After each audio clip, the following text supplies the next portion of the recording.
एक संस्मरण हम सुना रहे हैं, सत्य घटना।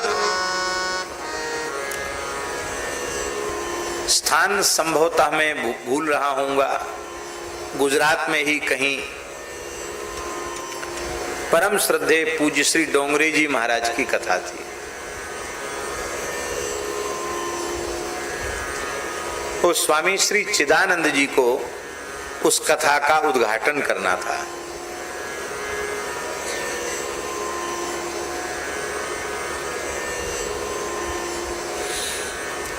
और दीप प्रज्वलन स्वामी संपूर्णानंद जी को करना था।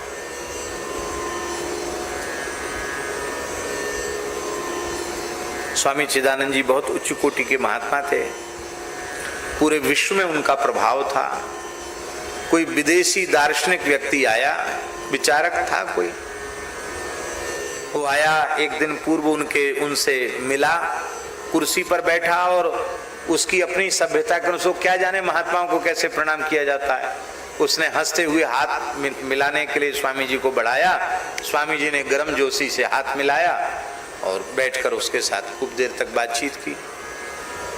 और ऊपर की मंजिल पे उसी मकान में रुके थे पूज्य श्री डोंगरे जी महाराज, और नीचे की मंजिल पे संपूर्णानंद जी और श्री चिदानंद जी रुके थे। भगत का बंगला था। पूज्य श्री डोंगरे जी महाराज इस युग के महान ऋषि थे, त्रिकाल संध्योपासन करने वाले एक ऐसे पवित्रात्मा महापुरुष थे, कभी व्यास परंपरा में उनकी कोटि का कोई दिखाई नहीं पड़ता। ऐसा निष्ठावान, महान ज्ञानी, महान भक्त, महान निष्काम कर्मयोगी, और सारा जीवन उनका परमार्थ और परोपकार में गया। वे ऐसे महापुरुष थे।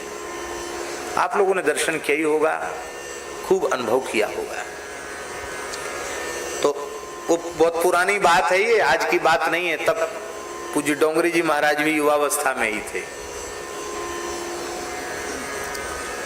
डोंगरे जी ने वो भगत को बुलाया, बोले हम यदि ये चिदानंद जी कथा उद्घाटन भाषण करेंगे ना, उद्घाटन करेंगे तो हम कथा नहीं करेंगे। क्यों? बोले तो देश विदेश में घूमते हैं, फिर ये विदेशी आदमी को हाथ मिला लिया, अस्पृश्य को छू लिया इन्होंने, और हम नहीं करेंगे, हम कथा नहीं करेंगे। वो सनातन धर्म के बड़े कट्टर थे। अब इनको कहो कि सामने बैठ के कथा सुने, मंच पे नहीं आवे। अब भगत तो बहुत परेशान, वो कैसे एक सम्मानित महापुरुष को ऐसा बोले। तो एकदम घबरा रहा था कि कल क्या होगा, कल क्या होगा, कल क्या होगा। तो संपूर्णानंद जी का एक स्वभाव था, दास ने खूब अनुभव किया, वो सदा प्रसन्न रहते थे, कभी उनको दुखी नहीं दिखा किसी ने, वो सदा प्रसन्न रहते थे। वो घूम रहे थे, उन्होंने कहा भगत क्या है, कल से तेरे यहाँ कथा है, तू तेरे चेहरा पर हवा उड़ रही है, क्या बात है, क्यों दुखी है? उसने सारी बात बताई। अरे बोले इतनी सी बात, अभी मैं कहता हूं। तो स्वामी जी के पास गए हंसते हुए, बोले देखो आपने तो किस भाव से हाथ मिलाया ये तो आप जानो, आपका भीतर वाला जाने, लेकिन दूसरे लोगों को आपकी यह क्रिया धर्म और सदाचार के विरुद्ध लगी, इसलिए हमारे व्यास जी नाराज हो गए। आप उद्घाटन करोगे तो कथा नहीं करेंगे। बोलो आपको राजी है? तो हंसने लगे चिदानंद। वो तो अच्छे महात्मा थे। बोले कोई बात नहीं, हम सामने बैठ के सुन। हाँ सामने बैठ के सुनना, मैं भी बैठूंगा, आप भी सुनना, हम भी सुनेंगे। उनको तो ये कर दिया और श्री डोंगरे जी के पास गए। श्री डोंगरे जी महाराज उठ के खड़े हो गए, कमरे में पहुंच गए, उठ के खड़े हो गए। बोले व्यास जी कल से आप कथा कहोगे, एक बात पूछने हम आए हैं। कहिए महाराज। बोले भागवत के महात्म्य में क्या लिखा है? सौनकादि ऋषि कह रहे हैं कृष्ण प्राप्ति करम सस्वत साधनम तद्वदाधुना। श्री कृष्ण की सस्वत प्राप्ति का साधन बताओ। ये सस्वत प्राप्ति क्या है? चर्चा होने लगी तो बात निकल के आई कि सब में भगवान को देखना यही सस्वत प्राप्ति है, सर्वत्र भगवान को देखना यही सस्वत प्राप्ति है। तो बोले तुम कहाँ अटके पड़े हो महाराज जी, व्यास जी आप कहाँ अटके पड़े हो? आपको वहां तक पहुंचना है जहां सारी सृष्टि कृष्ण रूप हो जाती है। हमारी ब्रह्म दृष्टि है कि नहीं, पर किसी ब्रह्म दृष्टि से संपन्न महात्मा ने सब में ईश्वर का अनुभव करते हुए, आत्मा का अनुभव करते हुए यदि किसी प्राणी को स्नेह प्रेम दिया, वह व्यक्ति और प्राणी को प्रेम नहीं है, वह दिया गया परमात्मा को प्रेम है। तो इसमें आपको क्या परेशानी? आपसे भूल हुई है। आज के बाद आप श्रोताओं में जीव बुद्धि नहीं रखेंगे, आज के बाद आप उनको भगवत भाव से देखेंगे। कहते उसके बाद डोंगरी जी ने कहा हम गांठ बांध लेते हैं, हम श्रोताओं को भी प्रणाम करके तब बैठेंगे, और साष्टांग प्रणाम श्रोताओं की ओर करके, और वे व्यासपीठ पर बैठते थे और फिर नजर नहीं उठाते थे, अपने ठाकुर की ओर ही नजर रखते थे। डोंगरी जी निकलते हुए होते तो हमने प्रामाणिक लोगों से सुना है, उनको पता चल जाता कि संपूर्णानंद जी बड़ौदा में हैं या सुरेंद्रनगर में हैं या नर्मदा क्षेत्र में मंगलेश्वर में हैं, तो डोंगरी जी महाराज समय निकालकर उनका दर्शन करने आते थे। उनको तो ये समझाया और समझा के कहा देखो मैं महात्मा को मना करके आया हूं, अब वो तो उनको तो कोई परेशानी नहीं है, लेकिन तुमसे अपराध हो जाएगा, तुम चलकर कहो महाराज जी आप उद्घाटन कीजिए। तो उनको ले जाकर प्रार्थना करवाई। ये संयोजन का काम उन्होंने किया। हरिशरणम कहने का आशय हमारा यह है कि हमें सर्वत्र भगवत दृष्टि प्राप्त करनी है। और देखो हमारे शास्त्र यही कहते हैं, हमारे शास्त्र यही कहते हैं, गाय और पृथ्वी में अभेद है। क्या? गाय और पृथ्वी में अभेद है, ऐसा हमारे शास्त्रों में लिखा है, क्योंकि धरती का आदि दैविक स्वरूप गाय का ही है।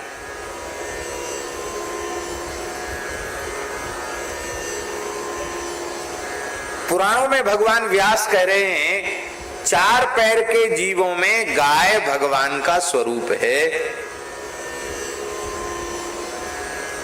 चतुष्पादों में गाय भगवान का स्वरूप है, और द्विपाद मनुष्यों में ब्राह्मण भगवान का स्वरूप है।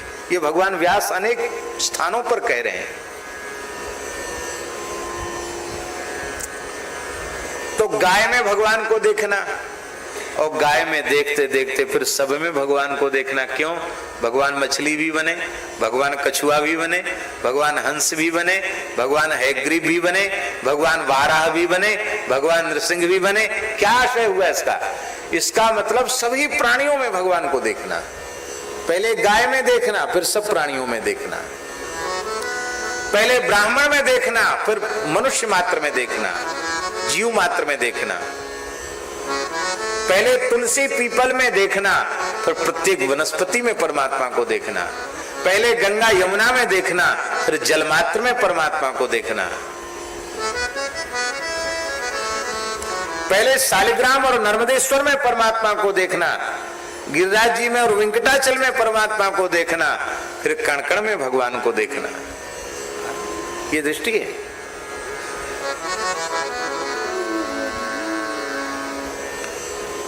मलूक जेते आत्मा तेते शालिग्राम। इसका मतलब ये नहीं कि वो शालिग्राम जी की पूजा को मना कर रहे हैं, पर वो कहते हैं शालिग्राम जी की पूजा करते करते सभी जीवात्मा शालिग्राम जी के रूप में ही दिखाई पड़ते हैं। मलूक जेते आत्मा तेते शालिग्राम, बोलन हारा पूजिए पाथरसों का काम। निषेध नहीं है, उनके सेवे शालिग्राम जी भी विराजमान है। आशय कहने का ये है, केवल शालिग्राम में भगवान को न देखना, शालिग्राम के सहित कण कण में भगवान को देखना, सब में भगवान को देखना। यही है शाश्वत भगवत प्राप्ति।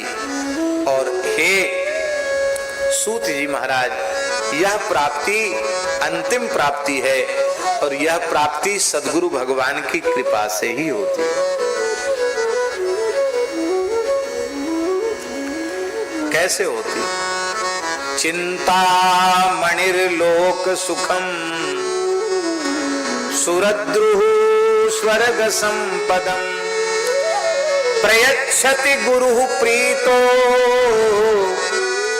वैकुंठम योगी दुर्लभम। चिंतामणिर्लोक सुखम, चिंतामणि किसी को प्राप्त हो जाए तो संसार के समस्त सुख को प्रदान कर देती चिंतामणि।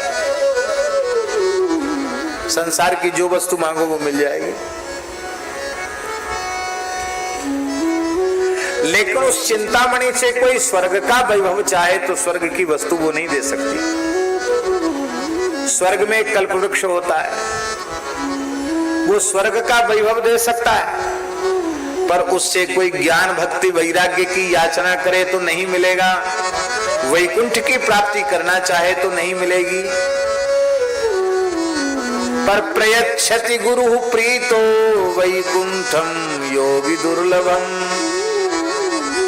सत शिष्य के लिए सद्गुरु चरण कमल ही चिंतामणि है, सद्गुरु चरण कमल ही कल्पवृक्ष हैं, और कल्पवृक्ष और चिंतामणि से भी बढ़कर के हैं, क्योंकि ये लौकिक पारलौकिक पदार्थों को ही देने वाले हैं, पर सद्गुरु भगवान कृपा पूर्वक योग दुर्लभ वैकुंठ को प्रदान करने वाले हैं। यहाँ एक बात बहुत ध्यान देने की है, सौनकाद ऋषि सूत जी के शिष्य नहीं है, पर उनकी स्तुति गुरु रूप में कर रहे हैं। इसका आशय क्या है? इसका आशय भगवान यह है कि केवल मंत्रोपदेष्टा ही गुरु, वो तो गुरु है ही है, मंत्र मंत्रार्थ देने वाला तो गुरु है ही है, उसमें तो प्रत्यक्ष सद्गुरु भगवान वो तो है ही है, उसमें कोई संदेह नहीं है। पर जहां कहीं से भी हमें भगवान की मंगलमयी बात सुनने को मिलती है, हम भगवान की दिशा में बढ़ते हैं, हितकारी उपदेश जहां से भी हमें प्राप्त होता है, वहां हम अपने सद्गुरु का ही दर्शन करें। इसलिए आदि शंकराचार्य भगवान ने प्रश्नोत्तरी में गुरु की परिभाषा दी है। गुरु किसको कहते हैं? को वा गुरु यो ही हितोपदेष्टा। गुरु कौन है? जो हितोपदेष्टा है, हित की बात बतावे। शिष्य कौन है? शिष्य की परिभाषा क्या है? शिष्यस्तु को वा गुरु भक्त एव। धन्य है महापुरुषों की वाणी कैसी होती है, माने संपूर्ण परिभाषा गुरु की और संपूर्ण परिभाषा शिष्य की। जो अपने स्वार्थ की बात नहीं, शिष्य के कल्याण की बात उसको बतावे, वो गुरु है। और शिष्य कौन है? बोलो, जो गुरु भक्त है वही शिष्य है।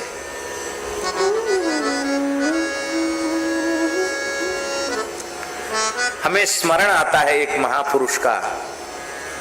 हरिद्वार कुंभ था, हम हरिद्वार कुंभ में थे, ठाकुर जी का शिविर लगा हुआ था, और परम श्रद्धेय पूज्य श्री स्वामी रामर्षण दास जी महाराज के शिष्य महंत श्री हरिदास जी महाराज, वो गाड़ी से अयोध्या जी से वाई रोड चल करके हरिद्वार आए। अभी गंगा जी नहाए नहीं थे, यही बात है ना। और स्वप्न में परम श्रद्धेय सदगुरुदेव स्वामी श्री रामर्षण दास जी महाराज का दर्शन हुआ, और गुरुजी ने स्वप्न में कहा कि मेरी सेवा छोड़कर तुम गंगा यमुना में स्नान करने जा रहे हो। यही कहा ना, मेरी सेवा छोड़कर तुम गंगा जी नहाने और कुंभ में स्नान करने जा रहे हो। ठीक है, नहाओ गंगा जी, घूमो फिरो। सरकार ने तो बड़े मधुर भाव से ही कहा होगा, पर धन्य है श्री हरिदास जी की गुरु निष्ठा को। हरिद्वार पहुंचकर बिना गंगा नहाए, बिना खाए पिए, बिना अन्न जल के सीधे अयोध्या पहुंचे। और गुरु जी के चरणों में रो करके कहा, हमारा गंगा यमुना प्रयाग हरिद्वार बद्रीनाथ सब आपके चरण कमल हैं, आपके चरणों को छोड़कर हमें कहीं नहीं जाना है।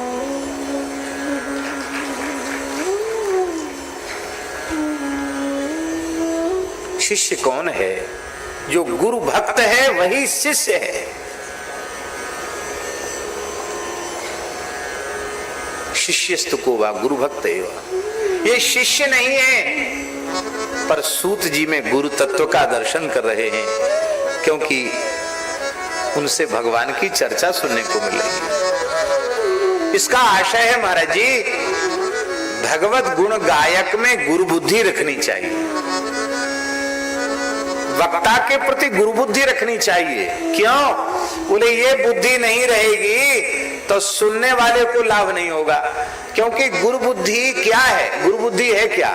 श्रद्धा की सर्वोच्च कक्षा है गुरु भाव। एक युग विशेष में, काल विशेष में, अवस्था विशेष को स्वीकार करके, आकार विशेष को स्वीकार करके कोई व्यक्ति हमारे सामने उपस्थित हुआ है। बहुत ध्यान से सुने। और उस व्यक्ति को मनुष्य न मानकर, अमुक तमुक न मानकर साक्षात भगवान मानना, ये श्रद्धा की सर्वोच्च अवस्था नहीं तो क्या है? ऐसी श्रद्धा होगी तो गुरुजनों के एक एक वाक्य से भगवत साक्षात्कार हो जाएगा।